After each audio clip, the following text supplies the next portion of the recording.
अस्सलामुअलैकुम साथियों, मैं निशात अहमद आप तमाम साथियों का बहुत बहुत इस्तकबाल करता हूं, खैर मकदम करता हूं, वेलकम करता हूं आपके अपने ही यूट्यूब। तो एक बार आप लोग वीडियो को लाइक कर दीजिएगा। और अगर आपने हमारे यूट्यूब चैनल जे ये क्लियर हो गया ना, ये आपका क्लियर हो गया। चलिए अब आगे चलते हैं। देखिए, दो बात याद रखिएगा, कुछ लोग हो सकते हैं नए हैं। जब साथियों उर्दू के अंदर एक लफ्ज आ जाता है आमोजिश, ठीक है ना, आमोजिश आ जाए, आमोजिश का मतलब होता है सीखना। क्या होता है? सीखना। और जब उर्दू के अंदर आ जाए इक्तिसाब या फिर हुसूल, क्या आ जाए? हुसूल, तो इसका माना होता है अर्जन। क्या होता है हिंदी के अंदर? अर्जन। और आमोजिश और सीखने का माना होता है अधिगम। याद रखिएगा ये। अब ये क्या होता है भाई? जैसे अभी आप लोग यहां पर पेडागोजी सीखने आए हैं, नहीं तो ये आमोजिश कर रहे हैं, लेकिन आप अपने घर की जबान कभी सीखने की कोशिश किए हैं? नहीं, तो वो आपका इक्तिसाब हुआ, वो हुसूल हुआ। अब यहां पर एक बात याद रखिए कि इक्तिसाब यानी हुसूल जो है वो एक फितरी अमल है, यानी वो एक नेचुरल प्रक्रिया है। आप ऑटोमेटिकली साथियों अपने घर परिवार से सीख जाएंगे। लेकिन जो आमोजिश है वो बगैर सीखे नहीं सीख सकते, यानी आमोजिश यानी अधिगम में आपको मेहनत करना पड़ेगा। बात समझ में आ गई? चलिए अब आपको वही चीज हम यहां पे समझाने की कोशिश कर रहे हैं जिसको मैंने आपको पहले समझा दिया। चलिए देखते हैं जे। चलिए, जबान की आमोजिश और इक्तिसाब। अब आमोजिश का मतलब हुआ अधिगम, इक्तिसाब का मतलब हुआ अर्जन। तजर्बात की बुनियाद पर बर्ताव में आने वाली निस्बतन मुस्तकिल तब्दीली को आमोजिश कहा जाता। समझिएगा क्या कहा जा रहा कि तजर्बात की बुनियाद पर बर्ताव में आने वाली निस्बतन मुस्तकिल तब्दीली को आमोजिश कहा जाता। अब भाई मान लीजिए कि आप जिस समय नहीं पढ़े थे उस समय आप जो है ना इसको भी शीन पढ़ते थे, सीन, और इसको भी सीन पढ़ते थे, मतलब दोनों में कोई फर्क आपको समझ में नहीं आता था। आप जो है ना जिस समय आप नहीं पढ़े थे उस समय आप इसको भी काफ पढ़ते थे और इसको भी काफ पढ़ते थे। लेकिन जब आपने पढ़ लिया, सीख लिया, तो आपको समझ में आया है कि यह है शीन और यह है सीन, यह है काफ और यह है काफ। तो मतलब जब सीखने के बाद आपके अंदर तब्दीली आ जाए, बदलाव आ जाए, परिवर्तन हो जाए, तो वही होता है आमोजिश, वही होता है अधिगम। क्या होता है? अधिगम। तो तजर्बात की बुनियाद पर बर्ताव में आने वाली निस्बतन मुस्तकिल तब्दीली को क्या कहा जाता है? आमोजिश कहा जाता है। जबकि इक्तिसाब एक फितरी अमल है, मतलब ये ऑटोमेटिकली आ जाता है। ये अमल पैदाइश के बाद से ही शुरू हो जाता। कौन सा? इक्तिसाब। हर बच्चा तकरीबन 4 साल की उम्र तक अपनी मादरी जबान का इक्तिसाब कर लेता है। यह बात याद रखिएगा कि जो भी बच्चा है वो 4 साल की उम्र तक अपनी मादरी जबान को वो मुकम्मल तौर पर सीख लेता है। अक्सर बच्चे स्कूल आने से कबल एक से ज्यादा जबान सीखने लगते हैं। एक बच्चा स्कूल आता है, अब तो साथियों 3 साल की उम्र में आएगा एनईपी आने के बाद, लेकिन साथियों पहले जो है ना एक बच्चा का स्कूल में जो दाखला होता था वो 6 साल की उम्र में होता था। और हमने ये पढ़ा कि एक बच्चा 4 साल तक अपनी जबान पर मुकम्मल पकड़, गिरफ्त और दस्तरत हासिल कर लेता है। तो इस सूरत में साथियों जो 2 साल उसको और बचता है, अब वो बहुत सारे तजर्बात सीख लेता है। जैसे वो फैन बोलने लगता है, एलिफेंट बोलने लगता है, पेन बोलने लगता है, तो एक से ज्यादा जबान वो सीखने लगता है। और जब कोई बच्चा पहली बार स्कूल में दाखिल होता है तो तकरीबन 5000 अल्फाज वो जानता है। यानी जब एक बच्चा 6 साल की उम्र में दाखिल हुआ तो वो लगभग लगभग 5000 नए लफ्ज को लेकर आता है स्कूल के अंदर, और बहुत सारे तजर्बात को लेकर आता है। ठीक है ना? चलिए अब देखिए आगे। आगे कहा जा रहा है मादरी जबान गैर रस्मी और फितरी तौर पर माहौलियाती राबता से हासिल किया जाता है। इसका मतलब क्या हुआ? एक होता है रस्मी माहौल और एक होता है गैर रस्मी माहौल। जैसे आप लोग यहां आए, मैं साथियों एक टाइम टेबल के अनुसार आपको सिखाऊंगा, नहीं कि इतना से इतना बजे तक आपको पढ़ाऊंगा, लेकिन आप अपने घर की जबान, उसका कोई टाइम फिक्स है कि आपको इतना से इतना बजे ही कोई बोलेगा, उसके बाद नहीं बोलेगा। तो ये जो टाइम टेबल यानी स्कूल, कॉलेज, मकतब, मदरसा, मंदिर, मस्जिद, ये सारे के ट्यूशन, यूनिवर्सिटी, ये सब के सब साथियों रस्मी माहौल में आएगा। अब रस्मी माहौल में हम कौन सी जबान सीखते हैं? दूसरी जबान, यानी कि आप मानक भाषा यानी कि मियारी जबान सीखते हैं। और साथियों जो हमारे घर की जबान है उसको पहली जबान ही बोला जाता है, तो उसको हम फितरी जबान माहौल में सीखते हैं, गैर रस्मी माहौल में सीखते हैं। तो देखिए, मादरी जबान गैर रस्मी और फितरी तौर पर माहौलियाती राबता से हासिल किया जाता है, यानी आप अपने कल्चर से उसको सीखते हैं, जबकि दीगर जबानों को बाकायदगी के साथ रस्मी तौर पर सीखा जाता है। ठीक है, चलिए, कबल का क्या मतलब होता है? कहां कबल लिखा हुआ भाई? काबा लाम कबल कहीं नहीं होगा, कबल कबल होता है, कबल का मतलब होता है पहले। चलिए, दुनिया का हर आम बच्चा उमूमन 4 साल की उम्र तक अपने आसपास बोली जाने वाली जबानें सीख लेता है। इस पर माहिर नफ्सियात के अलग अलग नजरियात हैं। मतलब जो भाषा मनोवैज्ञानिक हैं उन्होंने साथियों कुछ अलग अलग उनके मतभेद हैं, उस मतभेद को हमें जानना बहुत जरूरी है। चलिए, मतभेद में सबसे पहला मतभेद हम लोग जानेंगे स्कीनर का। बीएफ स्कीनर के बारे में आप लोग पढ़े होंगे कि जो साथियों व्यवहारवादी मनोवैज्ञानिक थे। मनोवैज्ञानिक का मतलब वह हुआ कि जो मन का क्या किया हो, रिसर्च किया हो, जो बच्चों के बारे में रिसर्च किया हो। तो पावलोव और स्कीनर, इस दोनों का नजरिया हम लोग जानेंगे। स्कीनर यानी बीएफ स्कीनर, जिसकी पैदाइश 1902 ईस्वी में हुई थी और वफात 1990 में हुई थी। जे एक अमेरिकी माहिर नफ्सियात थे। उन्होंने इक्तिसाब का एक अमली मशरूत नजरिया पेश किया, यानी कि मिला जुला एक सिद्धांत उन्होंने दिया। किसने? बीएफ स्कीनर ने। इनका मानना है कि जबान का सीखना महज मुहर्रिक और जवाब के दरमियान ताल्लुक है। मतलब आप किसी से पूछेंगे, वो मोटिवेट होगा तो वो आपको जवाब देगा, यही जबान सीखने का ये है, जो कि मश्क, नकल, रटने से हासिल होता। मतलब बीएफ स्कीनर और पावलोव का कहना है कि एक बच्चा जबान सीखता है तो वो कब सीखता है? जब वो प्रैक्टिस करता है, जब उसकी वो मश्क करता है, जब उसको वो नकल करता है, जब नकल करने के बाद उसको वो रटता है, तब वो सीखता है। यानी बच्चा अपने माहौल की जबान को सुनता है, उसे दोहराने की कोशिश करता है, चीजों और उनके नामों के बीच रिश्ता जोड़ता है और इस नतीजा में वो जबान सीखता है। समझ में आ गया? एक बच्चा पहली बार कोई भी चीज देखेगा तो वो पूछेगा, अब्बू, मामू, पापा, ये क्या है? अब जो बात बोलेंगे उसको वो रिपीट करेगा, अच्छा पानी, पानी, यानी वो रिश्ता जोड़ेगा, तब वो जबान को सीखेगा। ये किनका मानना है साथियों? स्कीनर का। ठीक है ना? चलिए, बेसिकली इसमें यह याद रखना है कि पूछा जाता है कि किनका मानना है कि बच्चे जबान रटकर सीखते हैं, मश्क के सीखते हैं, नकल करके सीखते हैं, यानी अनुकरण के द्वारा भाषा सीखा जाता है, तो वो साथियों पावलोव और स्कीनर का मानना है। ठीक है ना? चलिए, अब उसके बाद देखते हैं नोम चॉम्स्की। नोम चॉम्स्की के बारे में हम लोग जानते हैं। Noam Chomsky, Ibrahim Noam Chomsky बड़ा फेमस है। जे इनके बारे में इन्होंने कहा था कि बच्चे के दिमाग में एक सार्वभौमिक व्याकरण होता है और बच्चे जन्मजात क्षमता लेकर पैदा होते, इन्हीं का ना है। तो चलिए, इब्राहिम नोम चॉम्स्की 7 दिसंबर 1928 को अमेरिका में पैदा हुए। मगरिबी दुनिया में वो मौजूदा जमाने के माहिर लिसानियात, फलसफी, मुअर्रिख, सियासी मुसन्निफ की हैसियत से काफी मकबूल हैं।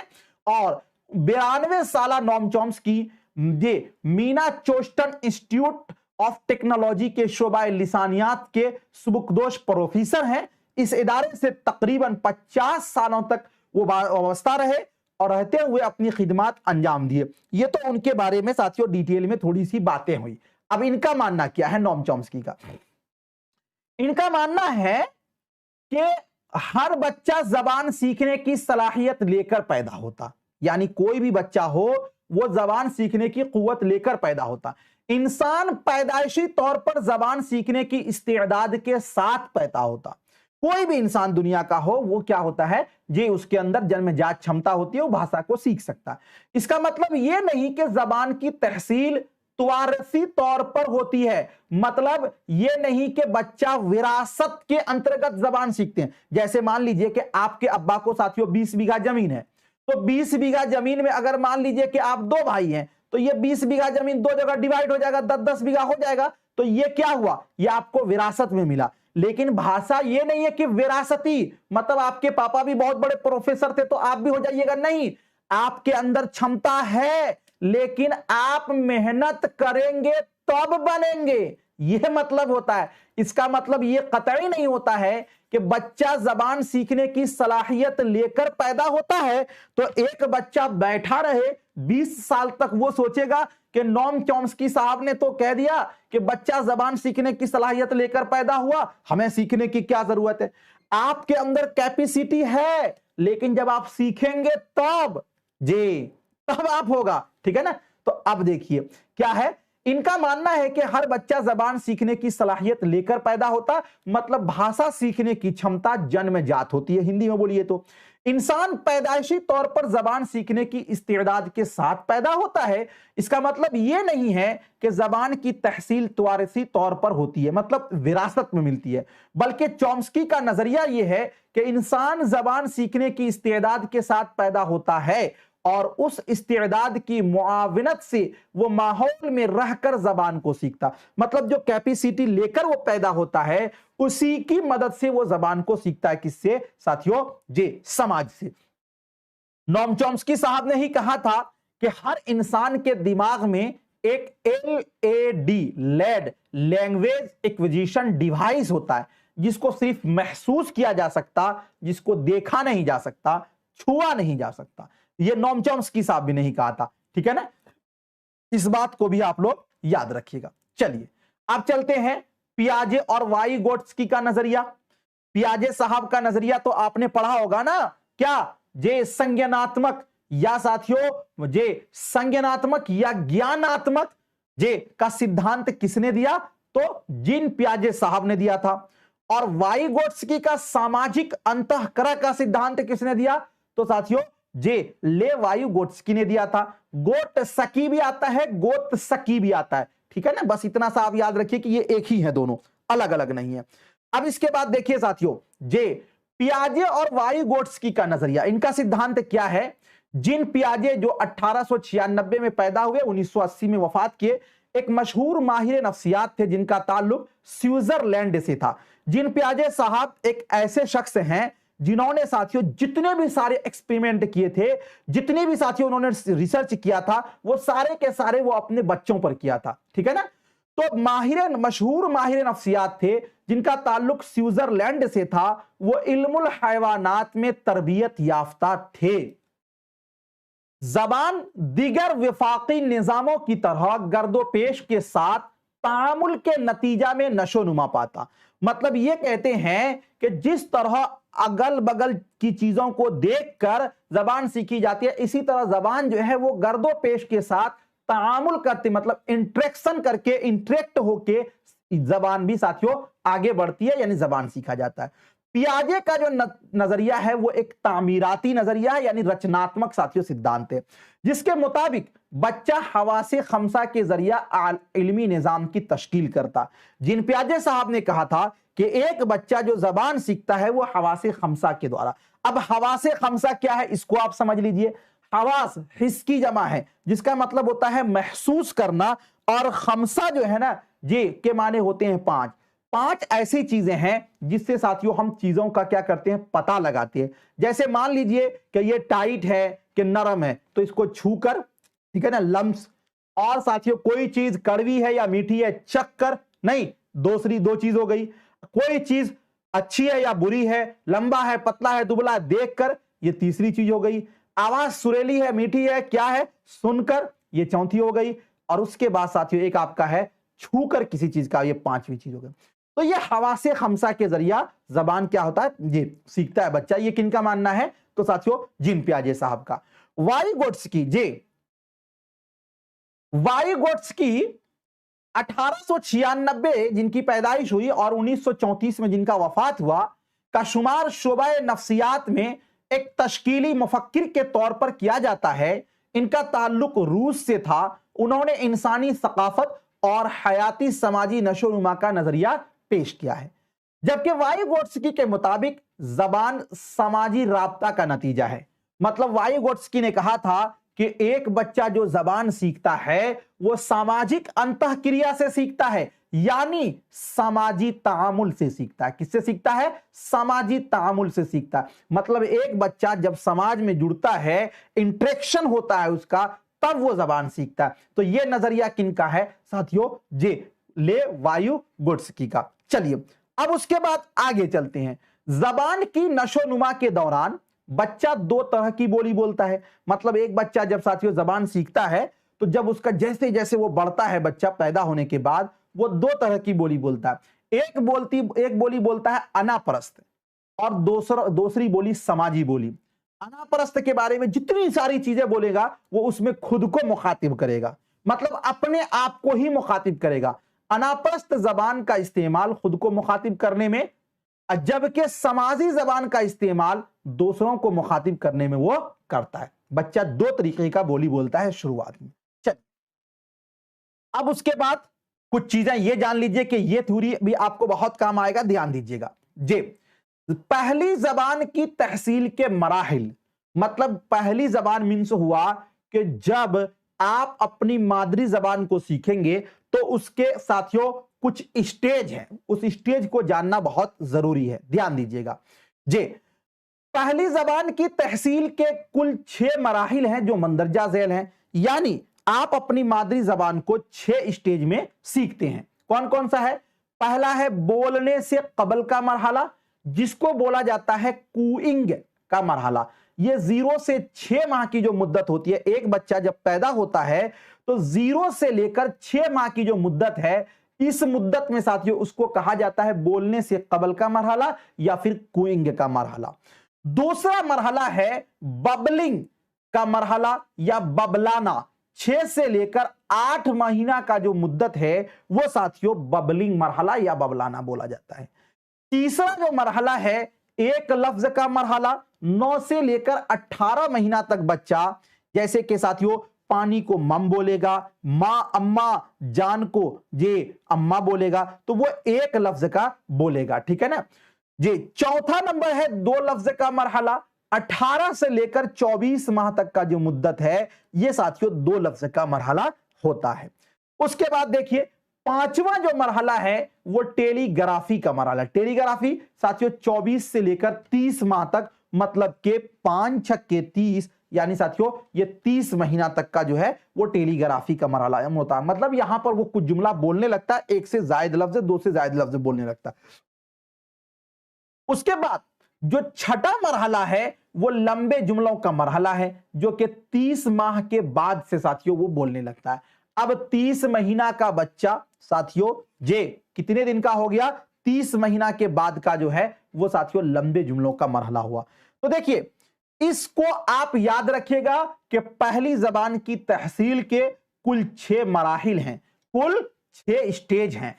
पहला स्टेज कूइंग, दूसरा बबलाना या बबलिंग मरहला, तीसरा एक लफ्ज का मरहला और चौथा 2 लफ्ज का मरहला, 5वां टेलीग्राफी मरहला और छठा लंबे जुमलों का मरहला। बात यहां तक आपको समझ में आ गई? जी समझ में आ गया यहां तक?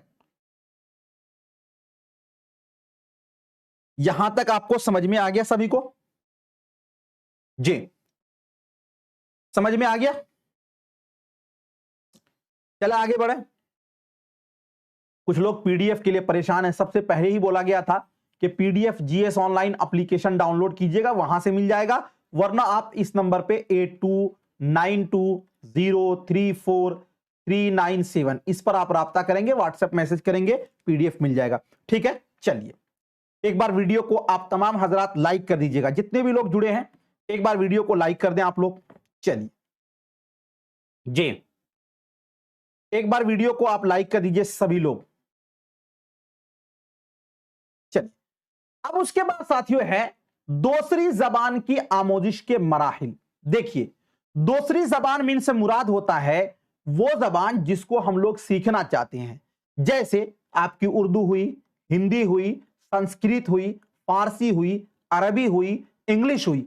तो दूसरी जबान बोलिए, या दूसरी जबान को आप हदफे जबान भी बोल सकते हैं, या फिर दूसरी जबान को साथियों मेयारी जबान भी बोला जाता है, या दूसरी जबान को हम मानक भाषा भी बोलते हैं। क्या बोलते हैं? मानक भाषा, यानी स्टैंडर्ड लैंग्वेज, ठीक है ना। अब दूसरी जबान के जो मराहिल हैं उसको आप देखिए। जबान सीखने के दो सूरत हाल है। हम जो जबान को सीखते हैं वो दो तरीके से सीखते हैं। क्या क्या सीखते हैं साथियों? पहला होता है फितरी यानी नेचुरल में, और दूसरा होता है रस्मी में। फितरी तरीका क्या होता है? इस सूरत हाल में बच्चे आसपास की बोली जाने वाली जबान है खुद सीखते हैं, इसमें किसी का दखल नहीं होता। पहली जबान यानी मादरी जबान ऐसे ही सीखा जाता है। किसमें? फितरी तरीका में, यानी फितरी तरीका में, ठीक है ना। इस अमल को जबान की तहसील भी कहा जाता है। मतलब जो चीज हम लोग नेचुरल वे में सीखते हैं इसको जबान की तहसील भी कहा जाता है। उसके बाद देखिए रस्मी तरीका। रस्मी तरीका क्या है? इस सूरत हाल में जबान की बाकायदा क्लास होती है, उस्ताद होते हैं, स्कूल होता है और दीगर वसाइल होते हैं। यह जबान की आमोदिश की सूरत में होता है और इसके मंदरजा झैल 5 मराहिल है। मतलब जब हम रस्मी तरीके में जाएंगे तो साथियों हमको 5 स्टेज से गुजरना पड़ता है, तब हम जबान को सीखते हैं। सबसे पहले क्या कोई स्कूल जाता है तो उसी दिन से वो लिखने और बोलने लगता है? नहीं। सबसे पहला जो मरहला होता है वो होता है खामोश या तहसीली मरहला। हम सबसे पहले जाते हैं स्कूल के अंदर तो पहले हम वहां के वातावरण और वहां के साथियों माहौल से परिचित होते हैं, खामोश रहते हैं। तो ये जो पहला स्टेज होता है आपका खामोश या तहसीली मरहला होगा। उसके बाद अब धीरे धीरे साथियों हम इब्तिदाई तैयारी में आते हैं। मतलब कुछ चीजें हम सीखते हैं और फिर इब्तिदाई तैयारी उसके बाद होगा।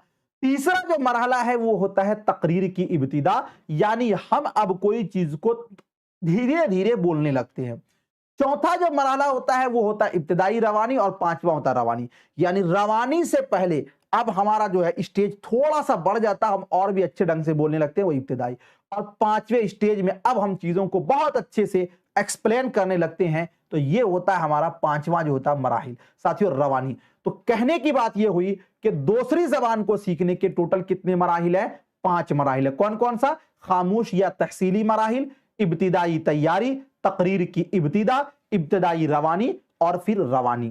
ठीक है। आपने जबान की हुसूलियाबी जाना, आपने जबान की आमोदिश जाना, आपने जबान की हुसूलियाबी से मुताल्लिक जो नजरियात हैं उसको जाना, आपने साथियों जबान की हुसूलियाबी और आमोदिश के अंदर क्या फर्क है, अब इसको जानने की कोशिश कीजिए और इसको देखिए। जबान की हुसूलियाबी और आमोदिश में फर्क है।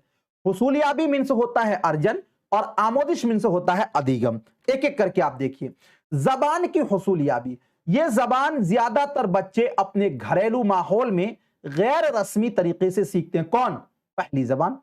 यह जबान बच्चे रस्मी तौर पर उस्ताद, कुतुब और दीगर वसाइल के जरिया सीखते हैं। जबान की आमोदिश में मतलब दूसरी जबान। पहली जबान को सीखने में जो माहौल दस्तयाब होता है वो दूसरी जबान में नहीं हो पाता। पहली जबान आप घर में सीखिएगा तो जाहिर सी बात है, दूसरी जबान स्कूल में सीखेंगे तो स्कूल का माहौल और घर का माहौल एक जैसा नहीं हो सकता। दूसरी जबान सिखाना एक चैलेंज भरा काम है। एक बच्चा साथियों वो अपने घर की जबान सीखकर आता है, उसको हमें दूसरी जबान सिखाना बहुत बड़ा चैलेंज भरा काम है, क्योंकि इसमें पहली जबान जैसा माहौल बच्चे को नहीं मिलता।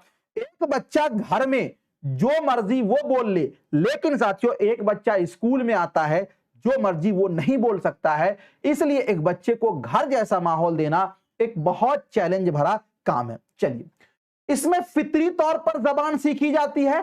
किसमें? तो जबान की हुसूल याबी में। इसमें बाकायदगी के साथ जबान की कवायद और उसूलों को सीखा जाता है। किसमें? आमोदिश में। जबान की हुसूल याबी के जरिया बच्चा अपनी पहली जबान यानी मादरी जबान पर दस्तरस हासिल करता है। मतलब उससे जबान की हुसूलियाबी के जरिया बच्चा जो है वो पहली जबान पर गिरफ्त करता है, हासिल पकड़ करता है। जबान के आमोदिश लफ्ज का इस्तेमाल दूसरी जबान सीखने के लिए किया जाता है, जिसको हम लोग मेयारी जबान बोलते हैं। यानी उसको हम दूसरी जबान सीखने के लिए हम जबान की आमोदिश का इस्तेमाल करते हैं। अब यहां पर साथियों कुछ अहम निकात हैं, निकात को जान लीजिए और उसके बाद फिर हम लोग आगे बढ़ते हैं। जबान के आमोजिश के बारे में अहम अहम नुकात क्या है, इसको हम लोग जानते हैं।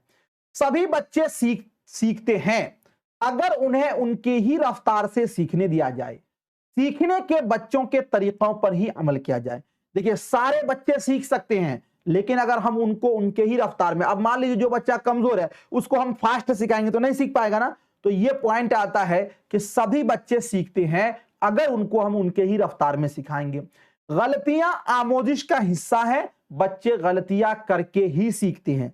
इसलिए याद रखिए, आप जहां कहीं भी आ जाएगा कि गलती आमोजिश का हिस्सा है या नहीं, तो गलती करके ही सीखा जाता है, इसलिए गलती को कोई ऐब नहीं माना गया है। ठीक है, चलिए। प्राइमरी सतह पर तलबा बाहमी रवाबित से बेहतर तरीके से सीखते हैं।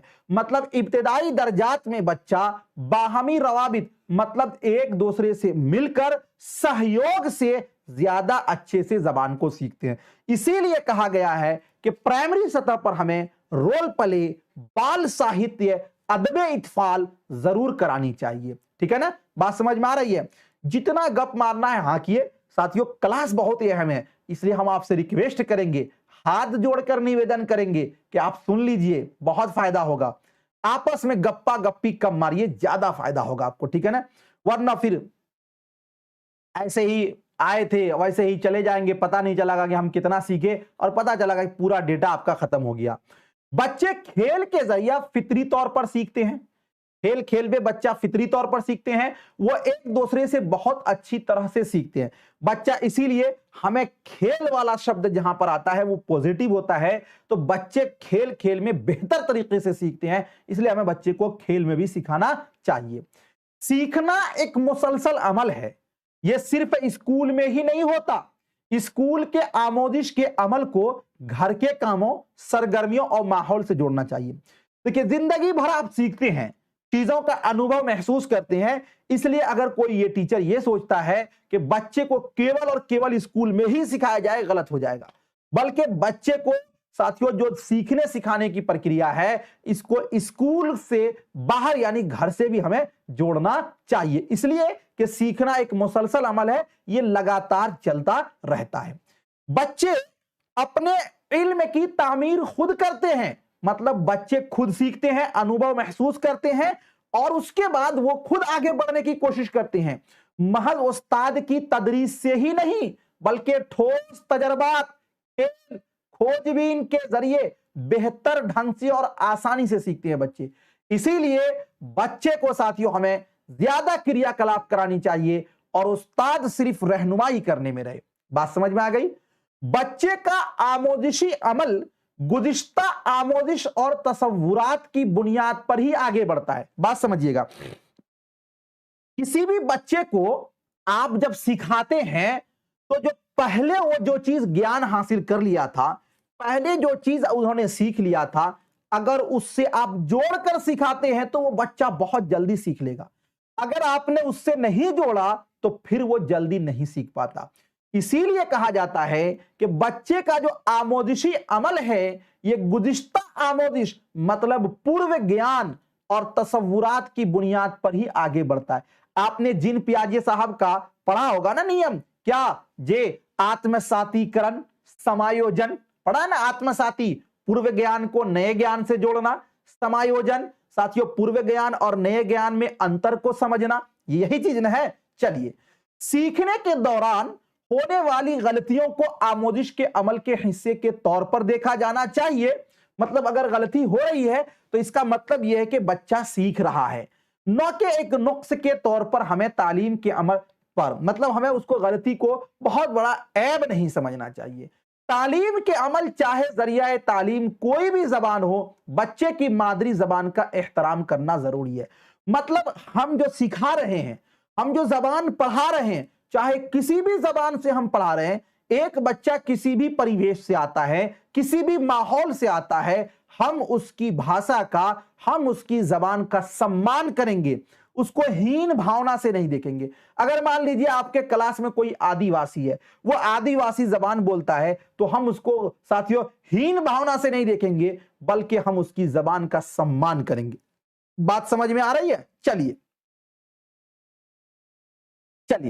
अब उसके बाद आगे चलते हैं, आगे है साथियों शमूलियाती तालीम, ये इंक्लूसिव एजुकेशन, समावेशी शिक्षा क्या होता है इसको हम लोग जानते हैं।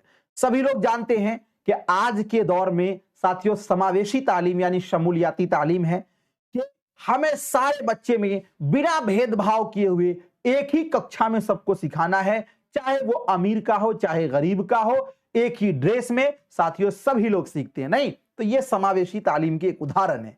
चलिए देखते हैं क्या है।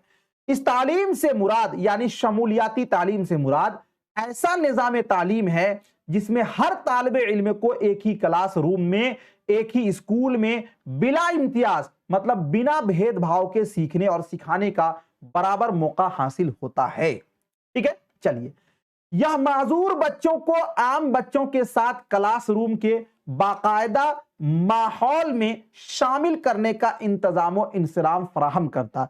मतलब अगर कोई माजूर बच्चा है तो उसको अलग क्लास नहीं देना है, बल्कि सबको एक साथ एक मखलूत क्लास में हमें पढ़ाना है, यानी एक ही साथ सबको मिलाकर पढ़ाना है। यह खास बच्चों को आम दर्जा में शामिल करने पर जोर देती है। मतलब मान लीजिए अगर कोई ऐसा बच्चा है जो कमजोर है, जिसको विशेष ध्यान देने की जरूरत है, उसको भी साथियों हम एक आम क्लास में लाएंगे और इसी के अंदर हम बच्चों के सहयोग से उसको सिखाएंगे। ठीक है, चलिए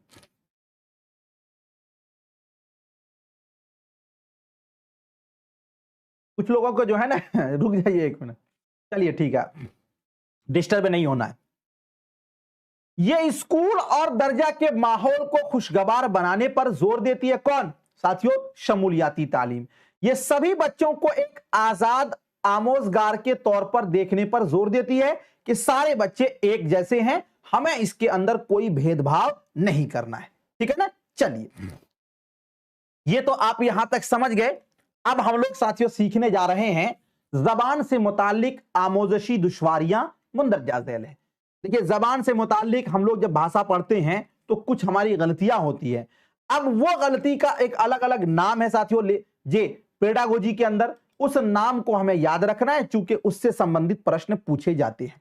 ठीक है ना, चलिए जबान से मुतालिक आमोजिशी दुश्वारियां मुंदरजा झैल है। कौन कौन सा? अलेक्सिया या फिर डिसलेक्सिया, ठीक है ना, डिसकैलकुलिया या फिर कैलकुलिया, डिसग्राफिया या फिर अग्राफिया, दोनों एक ही चीज है। डिस्फेजिया या फिर ऑफेजिया, डिप्रेक्सिया या फिर ऑप्रेक्सिया, डिस्मोर्फिया या फिर साथियों डिस्थीमिया। ये टोटल 8 बीमारी है और साथियों इस 8 बीमारी से किससे संबंधित है अब इसको हम लोग एक एक करके जानेंगे। देखिए अलेक्सिया या डिसलेक्सिया, इस दुश्वारी का ताल्लुक पढ़ने यानी खानदगी से। देखिए पढ़ना और खानदगी दोनों एक ही चीज है, ठीक है ना। खानदगी फारसी का लफ्ज है, पढ़ना हम लोग उर्दू में बोलते हैं। तो इस दुश्वारी का ताल्लुक पढ़ने यानी खानदगी से है। इसकी वजह से बच्चे को पढ़ने में दुश्वारी होती है, ठीक है ना। अलेक्सिया या डिसलेक्सिया से वो हुरूफ में फर्क नहीं कर पाता, जैसे सीन और शीन में फर्क, जीम और जा में फर्क, और काफ और काफ में वो फर्क नहीं कर पाता। जैसे साथियों एम और वो डब्लू में फर्क नहीं कर पाता। जैसे मान लीजिए कि बी और बी साथियों जे वो इसमें फर्क नहीं कर पाता। तो मतलब पढ़ने से संबंधित जो भी दुश्वारी है उसको अलेक्सिया या फिर डिसलेक्सिया कहा जाता है, ठीक है ना। चलिए अब उसके बाद आगे चलते हैं, डिसकैलकुलिया या फिर कैलकुलिया। कैलकुलिया कैलकुलेटर से बना है, तो साथियों इस दुश्वारी का ताल्लुक इल्मे रियाजी यानी गणित यानी मैथ यानी हिसाब से है। इस दुश्वारी की वजह से बच्चों में इल्मे रियाजी के सवालात को समझने में अक्सर दुश्वारी होती है। मतलब अगर उसको लिखना है 9 तो वो साथियों लिख देता है 6, ठीक है ना। तो ये जो है ना डिसकैलकुलिया मतलब गणित से संबंधित जो आवश्यकता है, जो गणित से संबंधित दिक्कत है उसको बोलते हैं डिसकैलकुलिया या फिर कैलकुलिया जी। और उसके बाद है आपका डिसग्राफिया या फिर अग्राफिया। इस दुश्वारी का ताल्लुक लिखने यानी तहरीर से होता है। किससे होता है? लिखने यानी तहरीर से होता है। आप लिखने से संबंधित कोई विकार है आपके अंदर, लिखने से संबंधित कोई दिक्कत है, तो उसको बोलते हैं डिसग्राफिया या फिर अग्राफिया बोलते हैं। अब उसके बाद है ऑफेजिया या फिर डिस्फेजिया। ये क्या है? तो ऑफेजिया इसका ताल्लुक लिसानी महारतों यानी बोलना बिलखुसूस तफहीम से होता है, यानी समझने से होता है। बच्चा सुनी हुई बात का मतलब नहीं समझ पाता है, अल्फाज के माना नहीं समझ पाता, काम करने की हिदायत नहीं समझ पाता। एक बच्चा है, उसको आप बोलिएगा कि बाबू पानी ले आओ, वो जैसे के तैसे ही रहेगा, कुछ नहीं समझेगा वो क्या कह रहे हैं। ए बाबू बैठ जाओ, ए बाबू शांत हो जाओ। अभी भी इसमें से कुछ लोग जो है ना अफेजिया या डिस्फेजिया के शिकार हैं, उनको समझ ही में नहीं आ रहा है कि हमको कहा क्या जा रहा है। सर ऐसा तो नहीं कि अर्जेंटीनियन है, अर्जेंटीनियन भाषा में बोल रहे हैं जी। तो साथियों अफेजिया या डिस्फेजिया का मतलब है कि आप ऑर्डर या निर्देश या आप किसी भी विचार को नहीं समझ पाते। समझ में बात आ रही है ना? अब उन लोगों को समझ में आ गया होगा। चलिए, तो अफेजिया या डिस्फेजिया का मतलब यही हुआ कि हम किसी हिदायत को, किसी काम का जो हमें ऑर्डर दिया जाता है उसको हम लोग नहीं समझ पाते हैं। ये विकार को क्या बोला जाता है? अफेजिया या फिर डिस्फेजिया बोला जाता है। उसके बाद आपका है ऑपरेक्सिया या फिर डिप्रेक्सिया। ऑपरेक्सिया या फिर डिप्रेक्सिया क्या होता है इसको समझ लीजिए। इसका ताल्लुक हुर्की महारतों से होता है। हुर्की महारत क्या होता है? साइकोमोटर जिसको बोलते हैं ना, वही होता है। चलिए, ऑपरेक्सिया या फिर डिप्रेक्सिया, इसका ताल्लुक हुर्की महारतों से होता है। इसकी वजह से बच्चा उंगलियों, हाथों और आंखों के दरमियान रब्त कायम नहीं कर पाता जी। इसे पेंसिल पकड़ने, बटन लगाने, हाथ की महारत और तवाजुन में मुश्किल होती है जी। तो इस बीमारी को बोला जाता है कि साथियों ऑपरेक्सिया या फिर डिप्रेक्सिया बोला जाता है। उसके बाद आपका है डिस्मोर्फिया। डिस्मोर्फिया ये ऐसी दुश्वारी है जिसमें आदमी को यह भ्रम हो जाता है कि उसके शरीर के कुछ हिस्सा बहुत छोटा या अधूरा है। वो अपने शरीर के अलग अलग हिस्सों को दूसरे लोगों से मुकाबला करने लगता। आप कभी रात में बच्चे थे तो चलते थे तो आपको भाव हो जाता था, लगता था कि मेरे पीठ पर कोई सवार है, होता था ना ऐसा। मकतब में जब हम लोग पढ़ने जाते थे तो लगता था, हम लोग कुछ दूर चलते थे, पीछे आके देखते थे, हम लोग किसी के हाथ से हाथ मिलाते थे, उंगली से उंगली मिलाते थे, कान से कान मिलाते थे। मतलब ये भरम जब आ जाए कि हमारे जिस्म के आज़ा कुछ छोटे हैं, तो वो साथियों क्या होता है? डिस्मोर्फिया से संबंधित ये बीमारी है। उसके बाद आपका है डिस्थीमिया। डिस्थीमिया क्या है? डिस्थीमिया गंभीर हालत को कहा जाता है। इसमें बच्चों के आमोदिश पर बहुत असर पड़ता है। इस हालत में मन हमेशा सुस्त रहता। एक बच्चा है, देखिएगा, वकील का बेटा है, डॉक्टर का बेटा है, मास्टर का बेटा है, बड़ा मालदार है, लेकिन साथियों उसका बेटा है, आप कुछ भी कहिएगा कुछ भी नहीं समझेगा वो। मतलब बड़ा सुस्त है, किसी का भी बेटा हो सकता है जे, उसका मन हमेशा सुस्त रहता है, तो उसको बोलते हैं डिस्थीमिया, यानी उसका मन हमेशा भारी रहता है। तो ये डिस्थीमिया से संबंधित साथियों विकार हैं। तो हमें ये बिल्कुल उम्मीद है कि ये जो 7 साथियों जबान से ताल्लुक रखने वाली आमोदिशी दुश्वारियां है, जिसको मैंने आपको गिनाया, एक एक करके मैंने आपको समझाया, आप समझ गए होंगे। ठीक है ना? चलिए, ये कोई जरूरी नहीं कि उर्दू में ही पूछा जाएगा, ये आपको हिंदी में भी आ सकता है। चलिए, मिलता हूं फिर आपसे नेक्स्ट टाइम, और दुआ में याद रखिएगा, इसको साथियों खूब अच्छे से पढ़ लीजिएगा, यही आपको सिलेक्शन दिलाएगा। थैंक यू, बहुत बहुत शुक्रिया। खुदा हाफिज।